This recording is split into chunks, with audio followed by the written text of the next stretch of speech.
এই 2000 টাকা হলো মাসিক টাকা, আর এই 1000 টাকা হলো তোমার ঈদ বোনাস। এই রিফাতকে মাসিক টাকা দেওয়ার জন্য আসছি। জুন মাসের চলতি যে 2000 টাকা সেটা দিয়ে গেলাম, পাশাপাশি এই ঈদের জন্য 1000 টাকা দিলাম। নেদারল্যান্ড প্রবাসী আপু টাকা পাঠিয়েছিলেন মাসিক, সেই টাকা তুলে দিলাম। তো সবাই দোয়া করবেন রিফাতের জন্য। এখানে 4000 টাকা আছে এই চলতি মাসের, আর এই 1000 টাকা হলো ঈদের জন্য। আজকে আসছিলাম সেই রাব্বি এবং আফসানাদের বাসায়।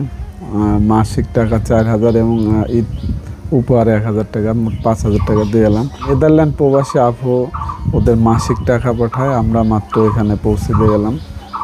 তো সবাই দোয়া করবেন ওরা যেন ভালোভাবে লেখাপড়া করতে পারে এবং মানুষের মতো মানুষ হতে পারে। 2500 টাকা হলো পুরো মাস, আর এই 1000 টাকা ঈদের বাজার করবে, এই মোট 3500 টাকা। মানে প্রতি মাসে যে নেদারল্যান্ড প্রবাসী আপু ওই 2500 টাকা ওইটা দিচ্ছে, আর 1000 টাকা মানে ঈদ বাজারের জন্য দিচ্ছে।